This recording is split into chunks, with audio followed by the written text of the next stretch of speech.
Hey, welcome to another episode of Commander Justice. A lot of stuff happening with the Commanders. They have the naming of the stadium. It's now Northwest Stadium, which is kind of cool.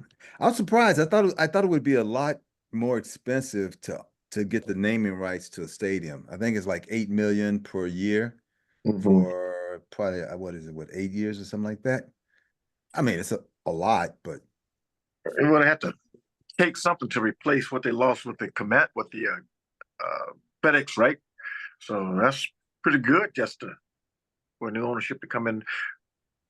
Get the new stadium. It's going to be a bigger package. So this is something I have to tie them over until they get the new stadium and replace Fed Express. yeah. I And mean. go ahead. I'm sorry. No, I guess it was a gamble on Northwest side a little bit, um, but it also could pay off big. If Mhm. the team starts having a winning season, and they were practicing with the logos on the jerseys when they were doing practice. They had Northwest logo on the jersey, so it's kind of you knew they were kind of in bed with them anyhow. So it was kind of cool. But you know what? They playing at Northwest Federal Union Stadium, right? Or this you're gonna call it the Northwest. But they're in the Northeast. They're in the North End, no, Eastern Conference, Northeast Conference. What the heck is that, man? We're not in Seattle. I'm just teasing. Just have No, some. I got you. Don't drive by name title. Don't Right, don't use those directions, right. Marnie. Well, it's actually kind of funny. Think about it this way. The NFC East, there are two banks that are representing the stadiums, Lincoln Financial and Northwest. Yeah, I mean, look, obviously banks are making some money because they're naming rights and stuff. It, MetLife. yeah, That's not a bank. That's a Insurance. financial. insurance, yeah, It's insurance, Okay. but they're a bank. financial. Well, yeah. hmm I mean, it all kind of, look, there's money out there, but man, I was thinking like if you were a billionaire and you just wanted to, name it after your kids, right? Because I think which guy was going to do it? Jack Kent Cook. Well, it was Kent Cook It was Stadium for a minute. Stadium. Yeah. Yeah. So, I mean, if you had big time bank and you just wanted to name it at your kids and the team was up for that, yeah, Well, Paul Brown Stadium, yeah, Cincinnati, right? yeah. Until they start getting the naming rights, they want to keep it as Paul Brown Stadium, if I can remember correctly. And then I think he and Jerry Jones were kind of going at it, and Jerry said, "Hey, I can't, yeah, because I'm in a big market, and I can afford to have somebody come pay for the naming rights. So you do the same thing. And so we're like, that's more money, but you want to keep the family's name, but we ain't generating no cash. Keep it as like this. Money's king, right? Everybody, at the end of the day, it's about dollars, and it's it's gonna be the talk for a little bit, which is actually good because you get recognition, and that's what the bank wants, and I'm sure they get commercial spots and everything the team will bend over backward, depending on the contract, but I'm sure the team's bending over backward to have them because it's a big unknown. So you're rolling the dice. This is a gambling type of thing, and hopefully it'll pay off. I think it'll pay off this season.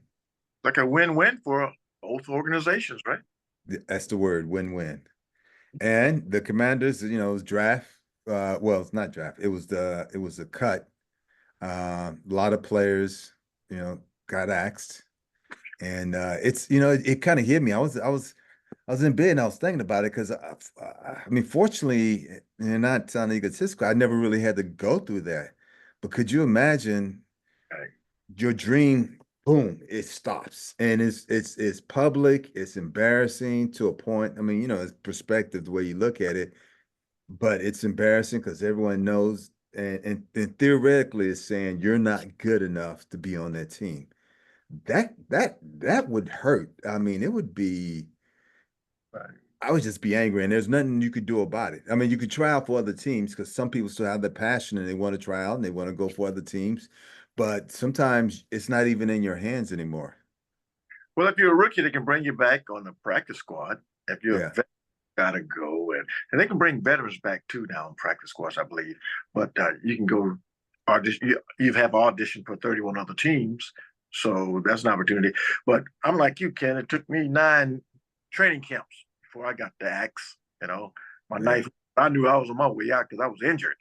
You know, but just imagine those 3, 4, even 2, 3, 4, 5, 6 year veterans. You know, Yeah. solid. Yeah.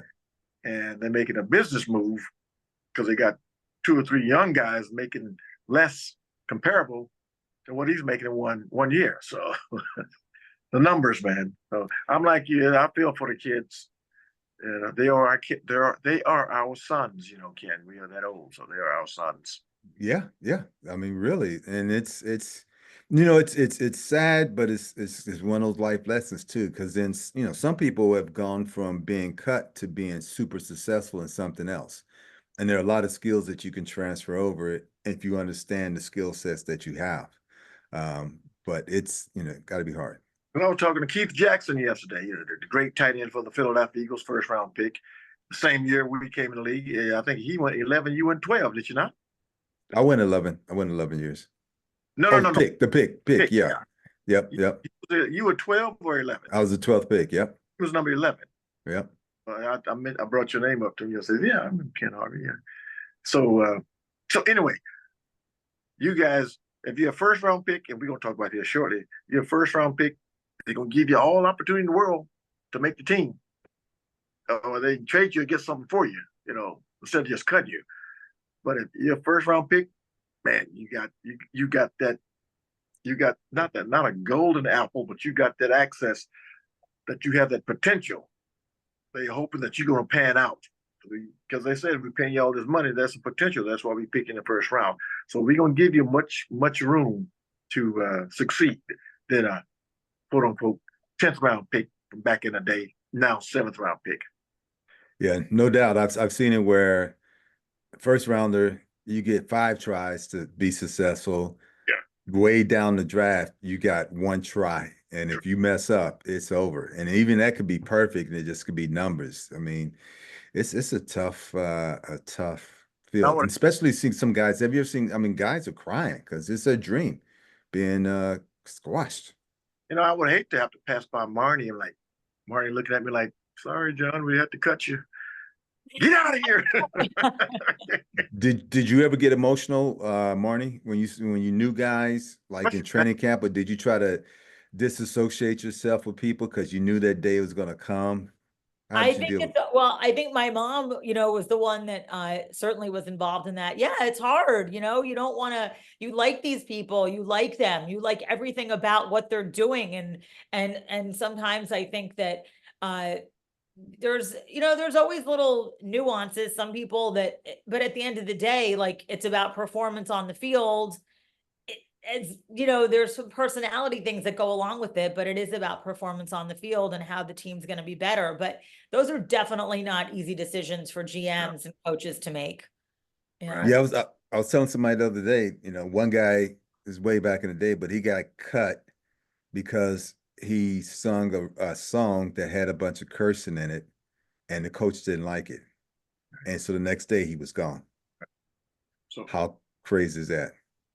But I do know my rookie year, that was his defensive tackle. He was a great. He was a free agent, and Joker could sing, play the piano. He had a personality about himself, and he outperformed a veteran. And but last cut day, he walks in the locker room cussing up a storm. He's like, "I cannot believe blase, this, that, and the other. I know I'm better than that guy." And I'm like, the other guy who he was better, the veteran that he was better than, he was just quiet. Like, man, I made it. And this guy was between me and this veteran. And they kept me because I was that much, I knew that system that much more. And plus he had friends on the team too. Yeah. So that helped. It's amazing, right? And it's like a lot of people don't realize the simpleness of getting cut. It can be for so many different reasons, and not just because you're not the best player. And that's the sad thing. It's like in your heart, when you know that you're better than that person that's in front of you, and you've done everything that the coaches have asked of you and in practice and in the preseason, and then you still get cut. I don't know. I always tell people when I played, if I got cut, I think I would have just stopped. Like I wouldn't have went to another team to try out. I wouldn't have went to played Yeah, say again. you got cut, Ken. We don't bring you in, man. If you're If I got cut and somebody said they were gonna bring me in, yeah, yeah. yeah. If I got cut and it's like you couldn't you have to go to a bunch of teams to try out or no one called you and then it's like, okay, I'm gonna try again next year. I wouldn't have done it. I would have stopped. Just I just wasn't that passionate about it. It just happened to be good. He just happened to be good. And then Marty, some of us got to work hard to be good. He's the Black Adam. Remember that. Well, let's speaking of being good, right? And I was kind of honored by this. There See? was a Next segue, right in there, man. Right yeah, it was sweet. That is, I agree. I think I'm very proud for you, Ken, too, for this. I think what you're talking about next. Yeah, I mean it's not an award or anything like that, and it's just a writer who decided, but they is on Wriggles Rags, the top 20 best linebackers that they voted for the Commanders, or that he decided that these are the top 20. I want you to start at 20 and work your all way down, Ken. Oh, I didn't print out the list. But there's some big names that he put me ahead of, and there were some names that I was surprised because they didn't get as much publicity as you would think, like Marcus Patton, Mhm. he was a beast when he played. Went to the Super Bowl 4 times with Buffalo, never made it, but he was a beast as a player, and his name was on the list. There were a lot of good players on that list, Was he above you? and I mean, he was lower than me. So I was number 6. He was, I think, like 15 or 4. So I was close. hold on. It Hold went on. backwards down to spot 6, 5, 4, 3, 2, 1. I thought you said he was 15. It was the top 20. Right. But you was 6. He was 5 or 4. You say? Yeah, I don't know his number. I should say he was after me. Like if it's 1, 2, 3, 4, 5, 6, that was me. Then 7, 8, 9, he was somewhere up in there. So the best was number 1. Who was that? Yeah. I mean, I got to go find that list. Yes. Yeah, I was excited just to see my name. And that was, it's Andre Collins was on the list. Was he? Yeah, yeah. And Andre is a good player. He works for the players. Say again? Find that list, please. Okay, I'll send it to you. Please, I want because is Raven Caldwell on there? Yeah, no. Send it to me. I want to give him a hard time. Okay, I'll let you do that. So anyhow, it was kind of an honor, and they said some good things about me. So I was kind of excited because you don't. I mean, I played the game, I enjoyed the game, but you don't do it for the stats and all that stuff. But it's cool when people recognize your game. I can. Yeah, we do. Well, we play around amongst a lot of the egos, those prima donnas, those man. Yes, we do. Those superstars got thin skin, man. I played with some of the guys. Oh man, that guy making plays. I gotta get out there. I gotta pat my stats because they're making more money. Maybe not you, but there's a lot of guys out there. Well, no, I was one of those guys. I mean, because you challenge yourself, right? Like when someone made a tackle or they were having a great game, I was like, I better get my butt in gear because I want to do something. Marty, did you say that verbally, or was that just like in your own, or did you tell Janice, like, I gotta get good numbers today, or how did where did that all go?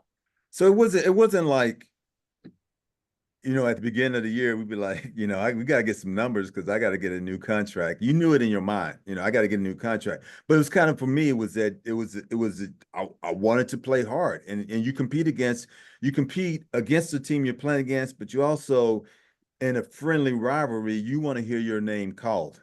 And so if you're making the tackle, or people would get mad, and I got mad if I made the tackle and they call somebody else's name, I'm like, Joker, hey, that's me. And then way back in the day, coaches used to give players money for the big tackle, the big sack, and because they understood the psychology of it, for $100 and the recognition among your peers, a guy will go out there and kill himself trying to get that recognition. And they may have $1 million contract, but they want to be recognized in front of their peers for having the biggest hit or the best tackles, or John, in your case, the most interceptions, something like that. Yeah, for me personally, I was came in as a special teams guy, dime and nickel situations. But when I come off the bench and I'm making more plays or have more interceptions than a starter, boy, I'm like, man, that shows that I could play in this game. I can compete, And so yeah, I look at the numbers, and the guys who are starters look now like, man, where this guy come from? Who is this guy? Across the league, they're like, well, I've heard of you. Who are you? Man, you're a bowler. Makes you feel good, right? Yeah. So when I climb that corporate ladder, becoming a starter, I'm like, I'm playing with Eric Allen, playing on the other side of Eric Allen. Who they gonna pick on? They're not gonna pick on the Pro Bowl Eric Allen. They're gonna pick on me, right? But I proved them wrong. So yeah, better go pick on Eric, because I'm gonna shut it down over here, And the mentality you gotta have. You brought up a good point, because teams will strategically plan against the best players, right? And so, the players that don't normally get the publicity are the ones sometimes that are getting picked on the most. And the ones that get the publicity, they're great because they're great, but the ones that don't, they got to step up because everyone's going to look at them. And I know they used to game plan. I wouldn't say just totally against me, but a lot of times they would run away from me or knew what they couldn't do. And so it made, I had to step up because it made my game that much harder, but it also, the person on the other side would have to step up because teams would exploit weaknesses. And if you're weak, they're going to run you to death. They're going to do a play over and over and over again and use you to death because they know, won by game film and plan. So you need to take your number 6 status of top linebackers, Commanders, Skins history, and go over to that DQ and say, let me talk to your linebackers coach. Let me go out here and talk to the linebackers and show, hey, I'm number 6, man. This is how you get it done. You need to go talk to the Commanders linebackers, man. Well, it was, no, I didn't, because, I mean, look, well, it was a long time, and the stats, and they actually brought up a good point. Stats, it wasn't based off of numbers. It could be based off a lot of things. You could be not a pass rusher and more of a tackler, so your numbers in that area may not be as big. If it's based off interceptions, I'm not even in the running. So there's a lot of subjective type stuff. Yeah, but yeah, it's still cool. Chop blocks, man. People go on your knees, chop blocks. People, they don't do that anymore. Yeah, they don't. They were going at they would go at the knees, and there are a lot of things that's good that they outlawed. Yeah, Marty. So at the end of every quarter, they would bring into the box the stat sheet from that quarter, which I always thought was so cool. Like, I love to look at that. Did they give you guys at the end of the game or at halftime? Did they show you the stats? No.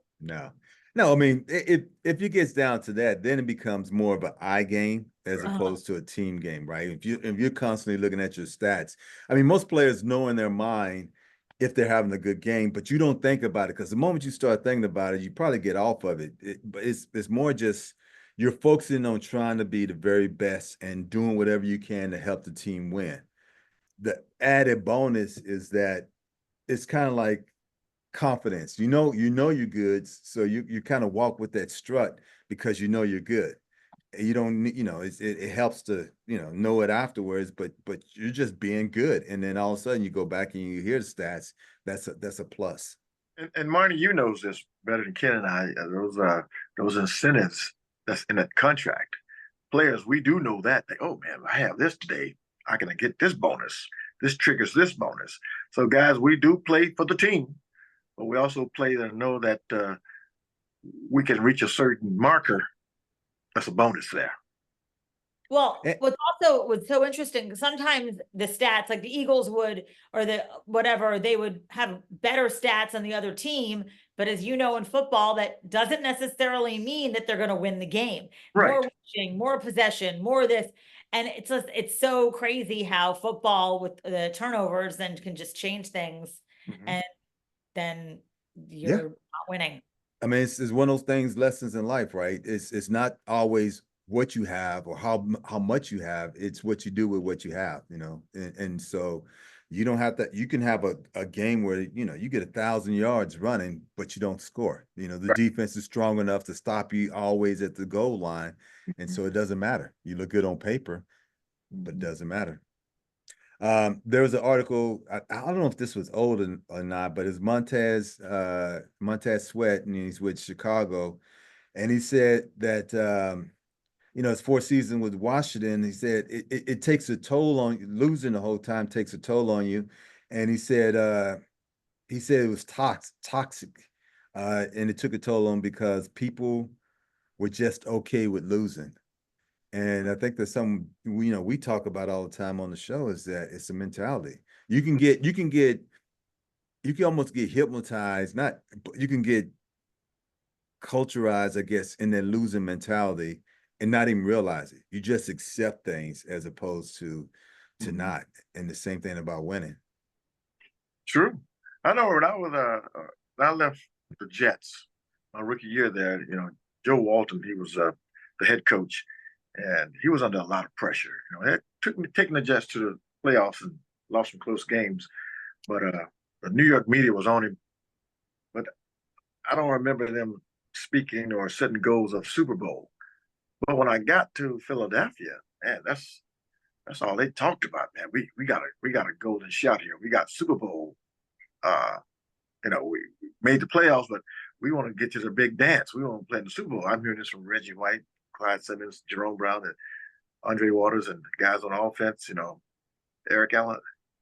It's an opportunity. So when the players start talking it and the ownership was talking it, everybody believing it. But if you have a team ownership group like, oh man, yeah, some like some team owners like, I just got a team here. Let's just go play. Build a team. That hurts. You don't hear Super Bowl much. Yeah, it's you could speak it, but then there's action, right? And people can feel the action. If just, your ownership is like, oh, we're gonna win, and give that, everybody can give a speech, but now are you buying things for the players to help them be better? Are you coaches? Are you getting the right people in place? All that stuff. Getting the guys to buy into it. The owners, Yeah. players, like the owners want to buy it. Selling a good bill of goods, and you want to buy into it. So, Marty, you taking notes for when you rule your team, when you're the GM of your team? Yeah, well, you guys are gonna be part of it, so. All right, I'm liking that. well, Yeah. I'll take some note, get my contract ready then. So, Marty, The answer is yes. How about that? okay. Okay. Yeah. There were, let's see, in 2025, the Commanders drafted 7 players. 5 of those players were cut. Like we talked about, new management. They've gotten rid of all or most of what was the other team's group, Hey. Ron Rivera's, and just said, okay, we're gonna start over. And sometimes you got to clean house. I mean, Ken, I'm gonna do the. We discussed this off air last week, but I'm gonna do the red flag. Go to the replay booth Okay. on you. We just practiced, right? You said 2025. No, 2023. You meant 2025. You meant 2023, but I'm just going to the replay booth to say, can we replay that so we can correct that, sir? Did I say 2025? 2020. I think we're gonna have to go to the editing booth and Okay, change that. editing booth. Yeah, so yeah. So yeah, you said 2025, but no, 2023, and there were 5 guys that got released and 2 made it on the 2014. Yeah, on this team, there were 7 players from that 2023 draft pick, and 5 of them were released. Oh. So it's new ownership. They're coming in. They're saying, some of the guys didn't prove themselves. Some of it was, systems.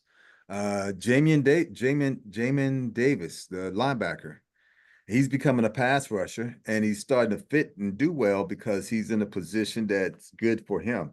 Sometimes teams will get you and they say you're going to fit into our position, into our team, and you can't adjust. That's not your thing. It's a hard thing. So it's interesting. With the new coaching staff and everybody is competing for their jobs, right? It's like when they had Dotson play pretty much the whole first half of the first preseason game, right? So to get some film, and trade him, get something for him instead of cutting it, right? And if we cut him past waivers, we get nothing for him. So they traded him, right, to a rival. But these guys on 2023 team, they knew their work was cut out for them. Do you think they talked to Dobson? Like, look, we may not have you on the team, so we're going to let you play a little bit longer so you can get some film. I think we discussed that. Yeah, he said, listen, we want to see what you got. We going for the both of us, for you and for us. And they got something for him, Nice. And these guys who just got cut from 2023, it's tough, man. Especially I've been a part of a lot of new coaching staffs. It's not easy. You got to make a first impression from day one, and so some of the guys just didn't do that. I don't even know if Forbes is starting now. Is he starting? The cornerback? Yeah, I don't know. He's on the team, but I don't know. He's still there, but I don't know if he started. I'm gonna switch real quick. This is kind of the open part. So I'm gonna give us a vision of what we need to do. Just like every football team, at the beginning of the year, the coaches will give them a speech about the vision. We want to go to the Super Bowl. You put pictures up there. You go home, you think about it. Travis Kelce, the Kelce brothers, $100 million deal to do their podcast. All right, we're starting at $10. We gotta move it up a little bit. So, well, I mean, what have you guys listened to their podcast? I've seen clips of it. I haven't listened to the whole thing, and I'll probably need to. I know they got a big boost or a bigger boost because his girlfriend, because of Swifties listening to it. But that helped, and also you got their personality is fits well for each other because they're brothers and whatnot. But they also use language that we don't use on here, and they tell good stories and whatnot. So. Is it R-rated, their language on that show sometimes? Yeah, but just being factual and funny at the same time. You've listened to it, Marnie? I've listened to it, yeah, and and it's good. They're great personalities. They're entertainers, but I think we're equally as entertaining. We just haven't chosen. But I mean, obviously, you've got Travis's personality and Jason's personality is out there. They're talking about how he's shirtless. Like. In the middle of at the stadium drinking beer. I mean, so it's like that is their audience, and I get it. Like, I don't think you guys are going to go drink beer. I was going to say, who's going to go shirtless of the group? We drank wine before. Not me. Not me. You said you. Yeah, maybe we'll have an official drink of the team. But I think that they're definitely, entertaining, whether the novelty, it's kind of a novelty, whether it will sustain itself, we'll see.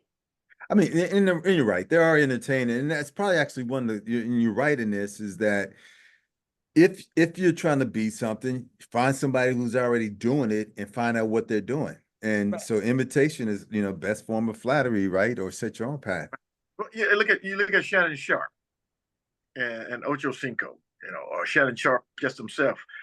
He got a Crown Royal as a sponsor, and he drinks, and he has his Southern way of interviewing folks and being not loud, but loud enough. Well, he's kind of loud too. So like Stephen A. Smith and those guys, but that's becoming of what the audience want to hear.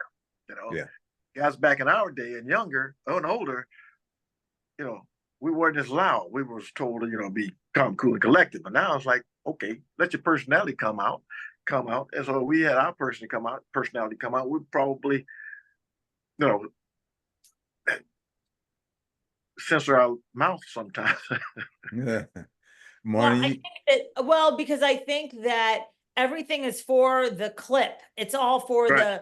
yeah, the 18-second the Instagram bite. money in those clips. Everything is like, oh, loud and falling down and whatever it is, but that's the 18 seconds, and then people will watch it and click, click, click to the next, to the next, to the next, to the next. Well, and also, I mean, to monetize it, right? I think it's with YouTube. You got to get over 1,000 to start being able to generate money. Then, if you have a great show like Sharp, was it Shannon Sharp? If you have a great show and then you take a clip and that gets over a million hits, you're getting paid from each clip as well as the whole show. And so you can have. And Ken, plus we got to go out there and use our brand, get around these celebrities and have them come on the show like a Cat Williams or Taylor Swift, somebody we know, like, hey, just make an appearance on our show. And we get one of the Kelsey brothers on here, like, hey, maybe we get Jason to come on the show when the Eagles play the Commanders. It would be nice, right? And that's it. Sometimes you toll, and all of a sudden you get one break, and then everybody's like, oh, you know what? That's a great show. They hear somebody and say, that's a great show. You know what? Okay, some totally has nothing to do with football, sports, anything. Have you ever had a dream, and from that dream you actually did something because of that dream?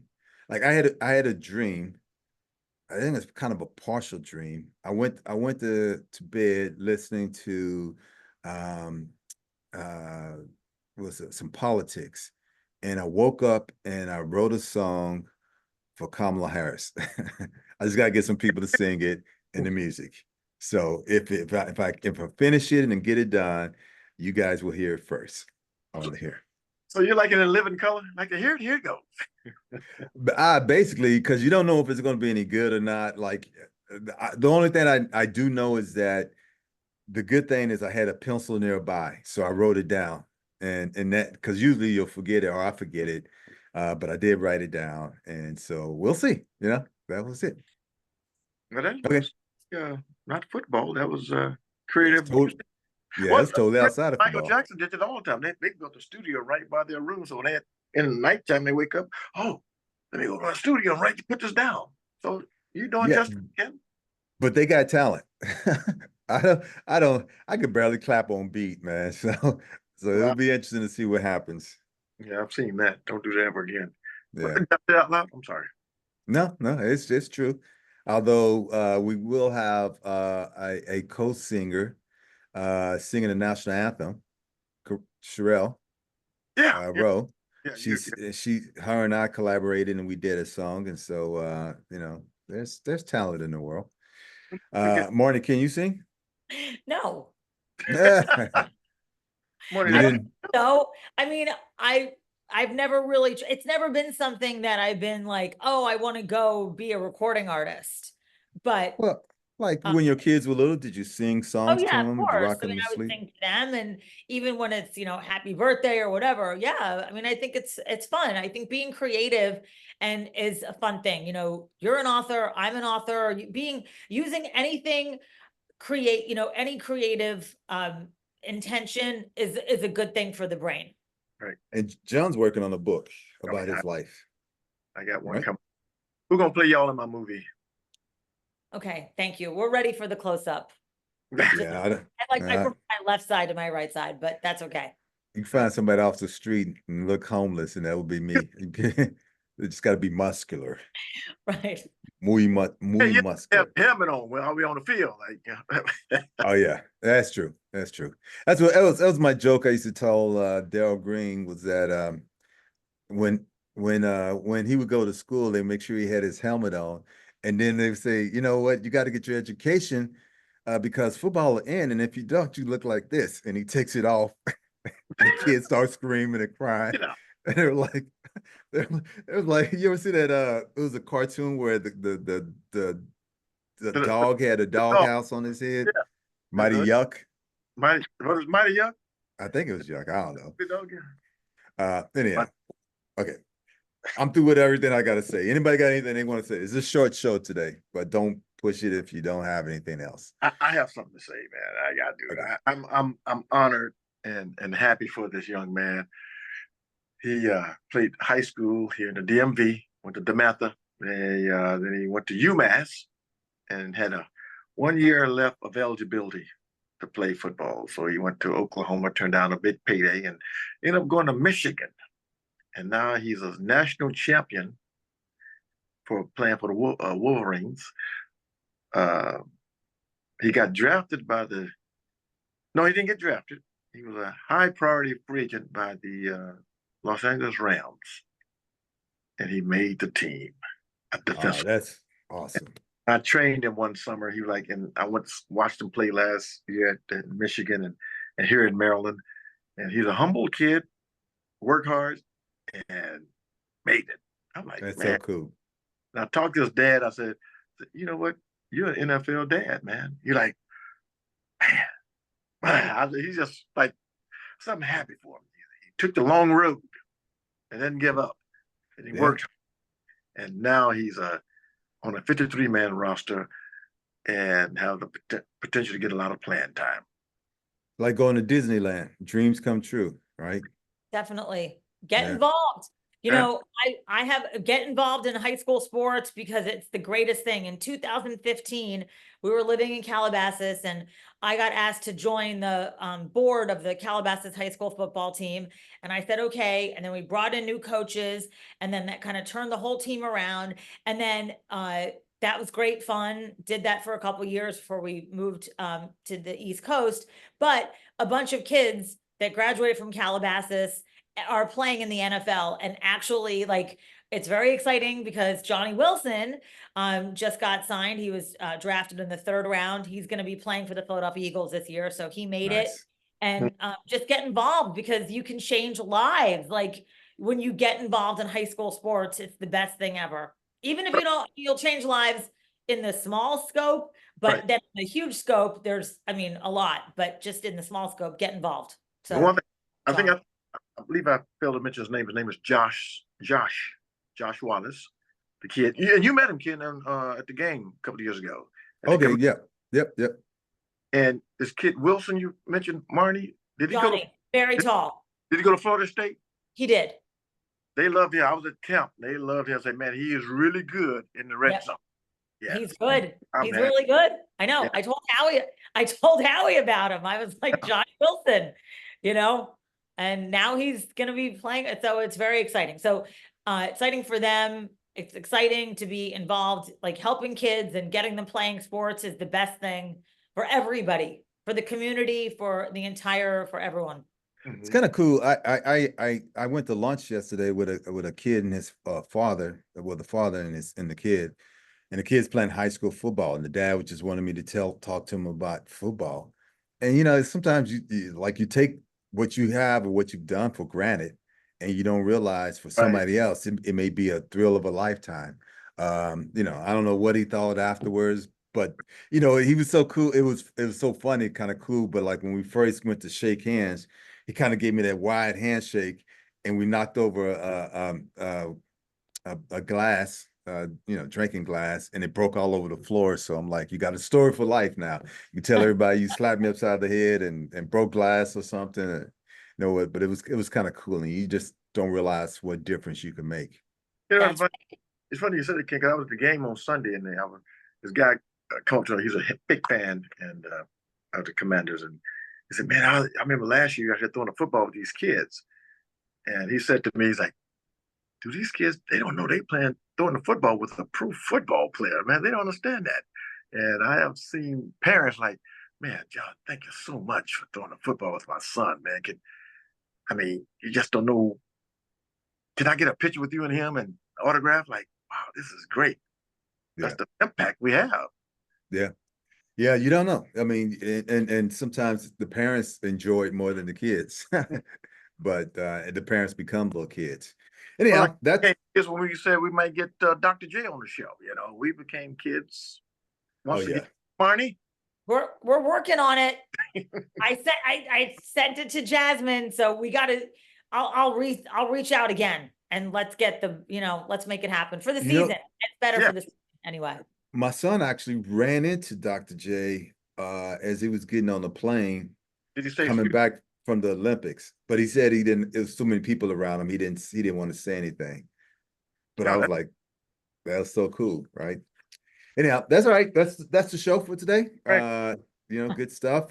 Season is right around the corner, and we're excited to start. The whole Commanders show concept, Mhm. where it's more of the game show concept. So we're excited for the season to start. If you got any suggestions, anything you want to hear about, let us know, and we will try to make it happen. Sounds good, We're brother. out. Appreciate you. Peace. Thank you, guys.